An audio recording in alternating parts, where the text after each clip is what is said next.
Kembali lagi di CPP Talk, masih dengan Bapak Andra Soni. Tadi sudah cerita banyak lika-liku perjuangan sampai dengan masuk ke politik, tapi saya masih penasaran gimana Bang Andra bisa ketemu dengan salah satu petinggi Gerindra, Pak Dasko, yang itu akhirnya membuat Abang memutuskan masuk ke politik lebih dalam. Tahun 2013 saya mengantar kawan ke DPP Gerindra. Oke. Terus mau nyalon pileg. Pilkada. Pileg 2014. Dia ingin DPR RI dan kemudian akhirnya dia nyalon di wilayah Bangka Belitung. Nah, pas mengantar itu kan saya karena sifatnya mengantar kan lihat siapa gitu kan. Ya manggil Pak gitu kan. Nah, saat itu saya terkesan. Jangan panggil Pak lah katanya.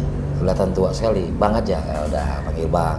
Rupanya itu ya Bang Dasko. Iya, Sufi Dasko Ahmad gitu. Nah, dalam obrolan itu salah satunya adalah yaudah kamu nyalon aja gitu. Nyalek aja sekalian ngantar gitu kan. Iya. Karena memang waktu itu 2014 Gerindra belum sebesar sekarang. Nah, saya juga tahu pertimbangannya apa. Nah, saya ditawarkan dan saya ikut.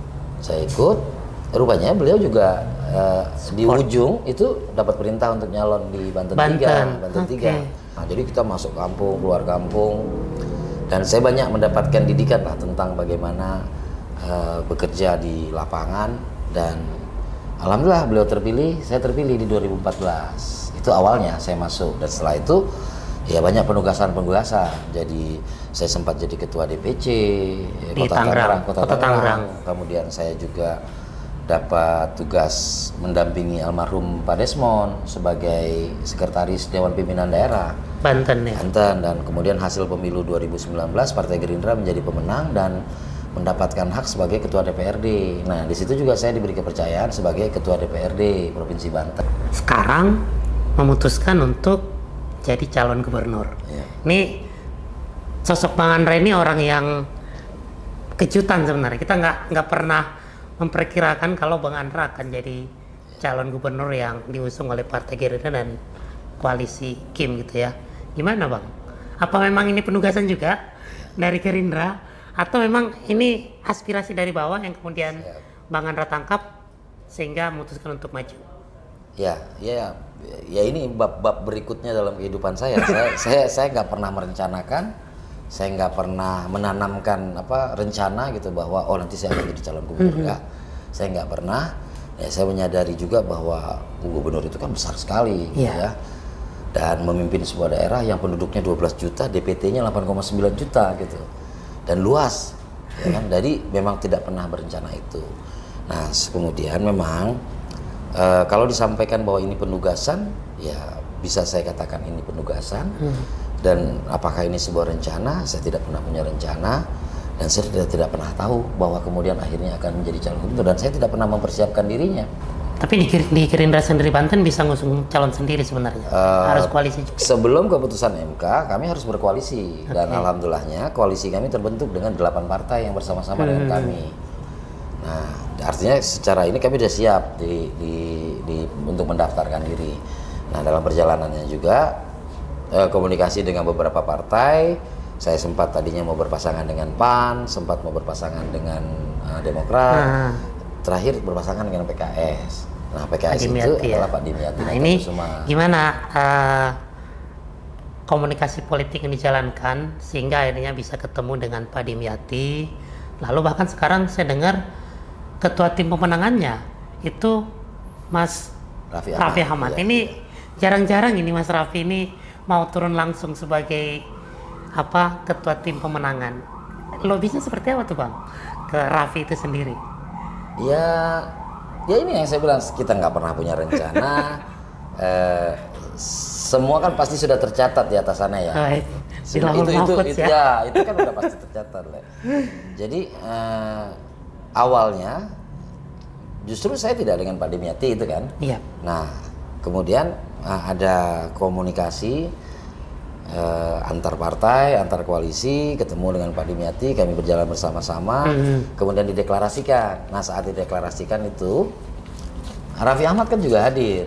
Ya, mungkin mereka berpikir gimana caranya Anderson ini bisa ngajar Raffi Ahmad kan? Gitu. Saya sendiri juga, ya itu tadi rahasia Tuhan ya, kita rahasia kehidupan. Saya hanya jalankan dan memang betul diumumkan oleh Pak Dasko bahwa Raffi Ahmad menjadi ketua tim pemenangan.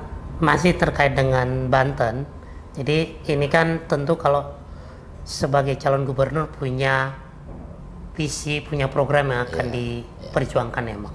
Nah, saya singkat aja, kira-kira ke depan yang menurut Bang Andra paling signifikan, paling urgent untuk diselesaikan di Banten itu apa, Bang?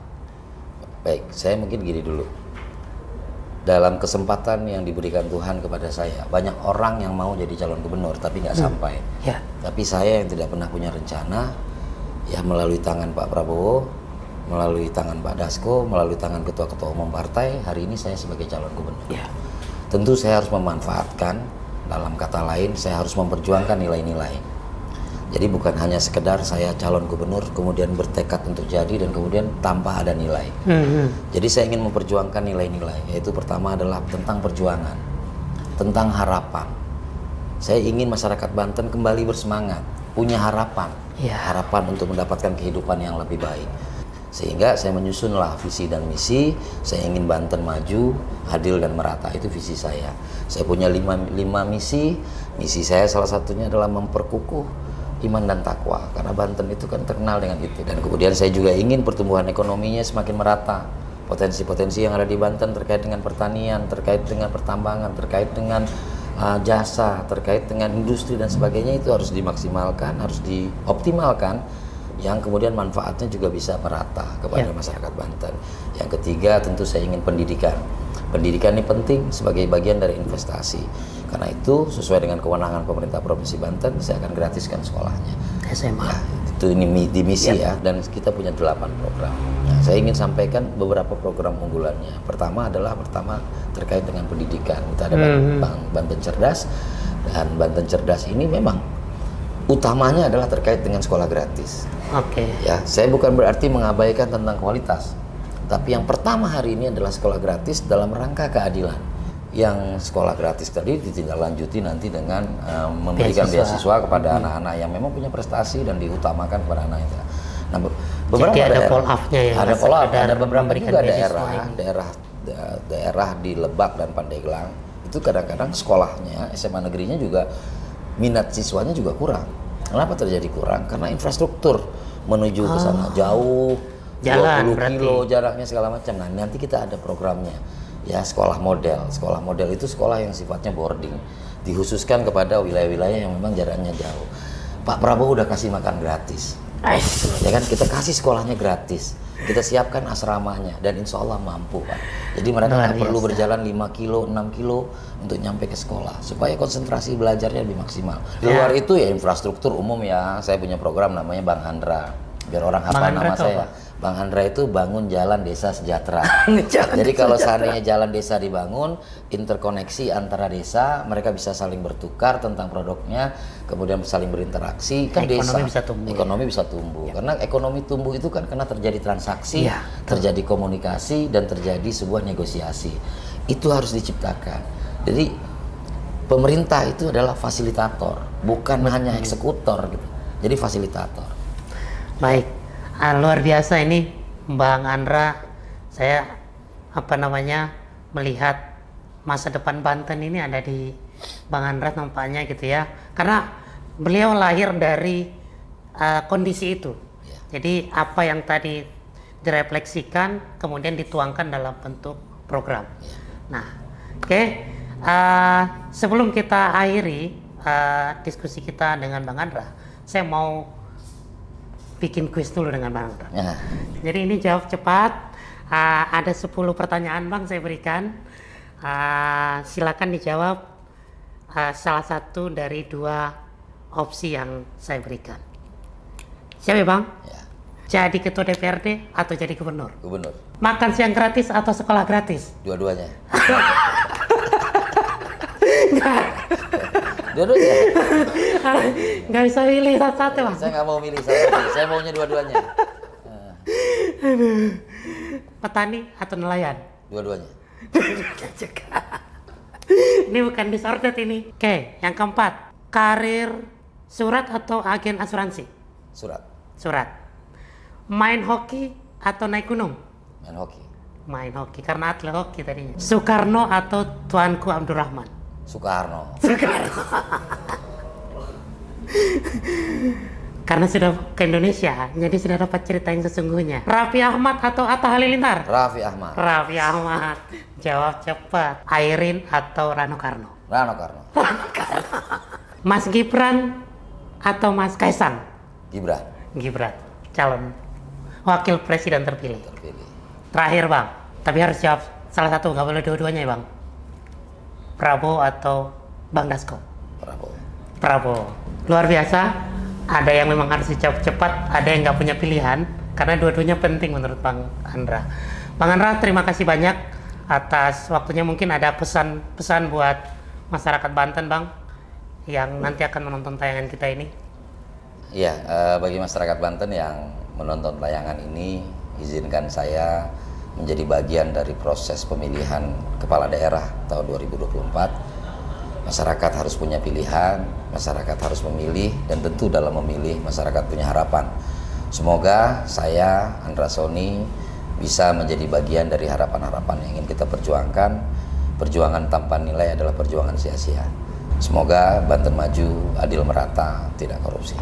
Terima kasih Bang Andra. Diskusi kita hari ini saya kira luar biasa, banyak nilainya. Ini daging semua, kalau kata orang yang nongkrong ini daging semua bang yang kita obrolin ini. Jadi kami juga berdoa mudah-mudahan perjuangan Bang Andra Sony lancar di Provinsi Banten dan bisa memenangkan hati masyarakat Banten di Pilkada 2024 bulan November mendatang. Terima kasih sudah datang ke CWP Talk. Kita ketemu di CWP Talk edisi yang lain. Assalamualaikum warahmatullahi wabarakatuh. Waalaikumsalam.